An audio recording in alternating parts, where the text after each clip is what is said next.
Kita intro dulu. La la la la la la la la. Akhirnya, pelbagai pihak telah pun respon kenyataan Ngeko Ham yang ingin meletakkan orang bukan Islam sebagai salah seorang daripada ahli jawatankuasa untuk menentukan hukum syarak dekat negeri-negeri, dan kebanyakan respon yang telah dikeluarkan sangat-sangat keras terhadap Ngeko Ham. Tetapi dalam banyak-banyak respon itu, respon Perdana Menteri memang sangat-sangat luar biasa rare dia, tuan-tuan sekalian. Assalamualaikum warahmatullahi. Macam mana yang anda lihat, saya telah pun bersedia insya-Allah untuk menghadiri karnival sambutan ambang tahun baru 2024 yang insya-Allah bakal dilaksanakan di Padang 8/9 Petaling Jaya, Bandar Sunway, insya-Allah bermula jam 6 petang ini sehinggalah jam 12 tengah malam. Di mana dalam karnival tersebut kita akan ada macam-macam program, termasuklah karnival jualan, kita ada buskers, dan yang paling penting sekali, forum dan juga sembang santai yang akan menampilkan sahabat baik saya YB Viral, Kak Dayangku Intan, YDP PAS Petaling Jaya iaitu Ustaz Muhammad Zubir Embong, dan yang paling utama sekali tuan-tuan dan puan-puan sekalian, saya sendiri Papa Berry selaku teraju utamanya.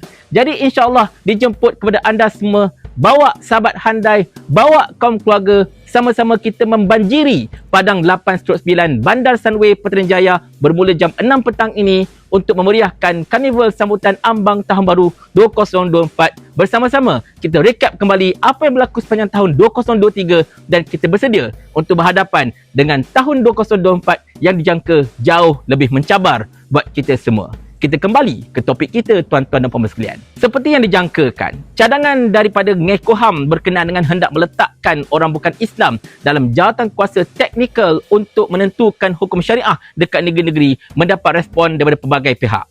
Semalam saya telah mengulas betapa respon Menteri Agama iaitu Datuk Dr. Naim Mokhtar sangat-sangat mengecewakan, ibarat lembut gigi dari lidah. Dan pada hari ini, saya telah disajikan dengan pelbagai respon daripada pelbagai pihak. Antaranya daripada Akmal Saleh iaitu Ketua Pemuda UMNO yang nampaknya begitu lantang mempertikaikan tentang mengapakah tiba-tiba hendak masuk campur urusan agama Islam. Siap mengingatkan Anthony Loke, nak simpan lagi ke orang macam ni masalahnya? Terbaiklah Akmal, mudah-mudahan jangan nanti Zahid Berdehem anda full swing U-turn pula. Jangan macam tu tau. Dan kemudian kita ada kenyataan rasmi daripada PAS yang antara lain telah menyatakan betapa ini merupakan salah satu daripada beberapa siri kegagalan kerajaan perpaduan madani ini. Biasalah PAS sebagai pembangkang, apa saja isu dia akan cuba twist kepada kegagalan kerajaan. Sama ada anda hendak menerimanya ataupun tidak, terpulang kepada anda, no problem. Tetapi dalam kenyataan rasmi oleh PAS yang telah dikeluarkan oleh Datuk Taqiyuddin Hassan iaitu Setiausaha Agung PAS itu, antara lain telah menyatakan tuan-tuan dan sekalian betapa orang bukan Islam tidak sepatutnya mencampuri urusan orang-orang Islam. Inilah kenyataan yang kita nak dengar, kenyataan yang tepat dan sesuai. Dan Anthony Loke sendiri pula mengatakan bahawa ini adalah kekhilafan. Allah, lembutnya ayat khilaf ya Anthony Loke. Allahu Akbar. Dandanya khilaf kau ya. Itulah dia kan. Tapi nak macam mana? Nanti sekarang orang tu kata, oh Anthony Loke pun dia kata betul-betul khilaf. Tak apalah. Minta maaf pun tak ada, apa pun tak ada. Belakang cerita lah tu nak macam mana. Tetapi tuan-tuan dan puan sekalian, macam saya katakan, dalam banyak-banyak respon yang telah saya jumpa dan telah saya baca, respon Perdana Menteri memang sangat-sangat rare. Sebelum itu, Titah Sultan Selangor, Duli Yang Maha Mulia Sultan Sharafuddin telah menyatakan kemurkaan baginda terhadap kenyataan Ngeko Ham tersebut dengan menjelaskan betapa orang bukan Islam jangan sesekali masuk campur urusan orang-orang Islam dan betapa jangan dikacau kuasa MKI dalam menentukan hala tuju perjalanan hukum syarak dekat negeri-negeri. Ini bidang kuasa baginda, kata baginda. Ini bidang kuasa MKI. Jangan pula ada mana-mana pihak, terutamanya orang bukan Islam, nak masuk campur memandai-mandai. Titah Sultan Selangor itu memang sangat tegas dan sangat-sangat boleh kita puji tuan-tuan sekalian. Memang nampak baginda betul-betul murka dengan kenyataan Ngeko Ham tersebut. Tetapi itulah Datuk Seri Anwar Ibrahim. Orang inilah yang kita nak nanti-nantikan sebenarnya. Apakah respon beliau? Apatah lagi beliau ini merupakan Perdana Menteri. Beliau adalah ketua kepada kerajaan ini, di mana respon beliau adalah sangat-sangat ditunggu-tunggu nak tengok apakah tindakan beliau. Adakah beliau akan mengancam Ngeko Ham? Adakah beliau akan mengenakan tindakan? Ataupun adakah beliau akan memberikan amaran? Apa-apa sajalah. Tetapi apakah respon Datuk Seri Anwar Ibrahim? Beliau telah menunggang kenyataan Sultan Selangor, tuan-tuan dan puan sekalian. Beliau tak keluarkan kenyataan sendiri tau. beliau tidak mengeluarkan sebarang kenyataan sendiri daripada mulut beliau. Sebaliknya beliau kata apa? Saya menjunjung titah dan menyokong titah Sultan Selangor berkenaan dengan perkara ini. Nampak tak? Bijak tak Datuk Seri Anwar Ibrahim? Bila dia kata macam tu, orang tak boleh kata dia tak sokong titah Sultan Selangor. Dia tak sokong tindakan orang ramai yang mengencam mengeku HAM. Orang akan kata, oh dia sokong sebenarnya. Sebab tu dia kata dia junjung titah Sultan Selangor. Tetapi dalam masa yang sama juga, orang juga tak boleh kata yang dia hentam mengeku HAM. Orang tak boleh kata yang dia belasah mengeku HAM ke, belasah orang bukan Islam ke apa-apa ke. Sebab dia cuma menjunjung titah Duli Yang Maha Mulia Sultan Selangor.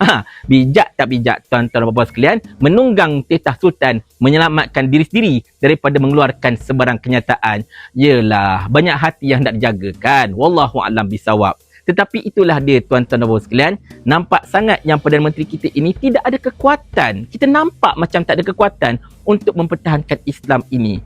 Terutamanya benda yang sangat-sangat basic, iaitu urusan orang Islam janganlah dicampuri oleh orang-orang bukan Islam masalahnya. Tetapi instead of beliau mengeluarkan kenyataan beliau sendiri, mengeluarkan kecaman beliau sendiri, beliau memilih hanya untuk menjunjung titah Sultan Selangor, ambil jalan selamat. Tapi tak apalah tuan-tuan dan puan sekalian, nasib baiklah beliau menyokong titah Sultan Selangor tu. Kalau beliau tak sokong, takut nanti silap-silap satu lagi gelaran Datuk Seri bakal ditarik balik. Jangan dilupakan, pada tahun 2014, gelaran Datuk Seri yang telah diberikan oleh Sultan Selangor terhadap Datuk Seri Anwar telah pun ditarik balik atas asbab langkah kajang. Ini adalah satu sejarah yang perlu kita sama-sama ingat tuan-tuan dan puan sekalian. Tetapi dalam kenyataan yang sama oleh Datuk Seri Anwar Ibrahim, beliau telah menyatakan orang bukan Islam boleh menulis kepada MKI untuk menyatakan sebarang pendapat ataupun hendak menguraikan sebarang kekusutan. Allahu Akbar. Datuk Seri Anwar, tidakkah apa yang anda cakap ini merupakan satu jemputan untuk orang-orang bukan Islam mencampuri urusan MKI? Anda kata anda junjung titah Sultan Selangor agar orang bukan Islam jangan masuk campur urusan orang-orang Islam. Tetapi dalam masa yang sama juga, anda menyatakan orang bukan Islam boleh menulis kepada MKI untuk menyatakan sebarang pandangan ataupun hendak menguraikan segala kekusutan. Inilah salah satu cara untuk menjemput orang bukan Islam mencampuri urusan orang-orang Islam. Astaghfirullahalazim. Apa cerita anda ni, wahai Datuk Seri Anwar? Ini yang dinamakan satu contradiction berlaku dalam satu kenyataan yang sama. Di sinilah kita nampak tuan-tuan dan puan sekalian betapa lemahnya kerajaan kita pada ketika ini dalam menangani isu berkaitan dengan agama Islam, dalam menangani tentang hak orang-orang Islam dekat negara kita ini. Kerana itulah, kalau bab-bab 3R ini, orang Islam je kena, orang Melayu je kena. Orang bukan Islam, bukan Melayu, kita tak nampak pun mereka kena. Benda ini bukan lagi satu rahsia. Benda ini bukan satu pembohongan, bukan satu fitnah. Anda boleh nampak di mana-mana saja, tuan-tuan dan puan sekalian. Jadi, kerana itulah kita merasakan bahawa kenyataan Datuk Seri Anwar Ibrahim ini sebenarnya adalah satu kenyataan yang terlampau hendak menjaga hati pihak-pihak tertentu. Minta maaf kalau saya salah, tetapi pada pandangan saya dan saya yakin ramai lagi di antara anda semua yang akan lihat perkara yang sama, tuan-tuan dan puan sekalian. Jadi apa-apa pun, kita sebenarnya bukan nak minta banyak. Kita bukan nak minta tiba-tiba Perdana Menteri buang Eko HAM daripada Malaysia ini ke? Bukan macam tu. Kita cuma mahu kenyataan yang jauh lebih tegas, jauh lebih keras, jauh lebih berwibawa daripada Perdana Menteri Malaysia berkenaan dengan mempertahankan hak orang-orang Islam, hak agama Islam dekat negara kita ini sesuai dengan Islam sebagai agama persekutuan. Tetapi kalau benda yang basic itu pun gagal dipertahankan, kalau benda yang memang sudah ada dalam perlembagaan pun tak mampu untuk dipertahankan, Allahu Akbar. Ramai-ramailah kita boleh beratur dekat depan PMO, kita jumpa Perdana Menteri, kita tanyakan Perdana Menteri soalan ini. Mau tak tuan hamba kalau hamba kirimkan ke akhirat?